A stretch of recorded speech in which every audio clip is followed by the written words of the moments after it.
Eles estão morando em um carro perto do estádio do Guarani, em Campinas. A família viajou 900 quilômetros para realizar o sonho do menino de ser jogador de futebol. Lembra ou não lembra um craque que está arrebentando no Brasileirão? Você tem um estilo cabelão do Fred, né? É, o Elton Ney também. Mas os ídolos de Fábio Ricardo, de 14 anos, são outros. O Neymar, Lucas do São Paulo. Hoje foi a vez dele mostrar o que sabe fazer com a bola nos pés. Então como é que foi o treino? Cruzava aqui, você batia... Fábio gosta de jogar como meio atacante. Veio com a mãe e o pai a um treino das categorias de base do Guarani. Veio sem avisar ninguém do clube.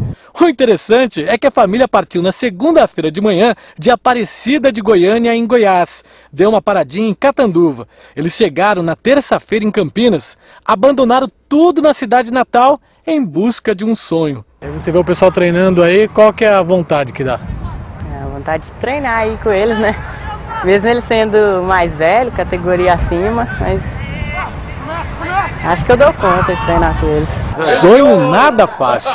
Pai, mãe e filho morando dentro de uma perua velhinha, ano 84. Tem panela, tem bujão, tem fogãozinho, coiseirada e coisa de cozinha. Veio pra ficar mesmo. Veio pra ficar, coberta, tem tudo aí, ó. Meus documentos, documento da mulher, tá tudo aí. Seu Vianês, vamos mostrar aqui como é que o senhor faz pra dormir aqui. Olha só. É o carro dormitório. Ó, pega aqui o colchão. Aí o senhor dorme desse lado. É. A mulher dorme desse outro lado. E o menino no meio. De volta ao centro de treinamento, as notícias, a princípio, não eram animadoras. O professor falou que eu tenho qualidade, joguei bem, fiz gol, foi Mas ótimo. não vai ficar por enquanto. É porque tá no fim de ano, aí ele falou pra mim que é pra eu voltar no ano que vem. Mas foi aí que entrou o lado humano da diretoria do Bugre.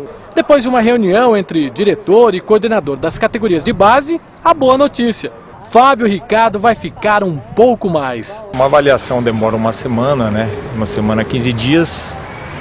E agora vai depender muito dele, né? Das condições técnicas dele. 15 dias que valem ouro para quem está perto de conquistar o grande sonho. Valeu a pena a loucura? Valeu. Bom, vou ficar, fazer os testes, jogar bem e passar. O coordenador das categorias de base do Guarani, Marcelo Miguel, alertou que essa atitude aí da família de Fábio não pode servir de exemplo. É sempre um risco largar tudo em busca de um sonho. Nem todo clube dá uma oportunidade sem que tenha sido combinado antes. E aí a aventura, claro,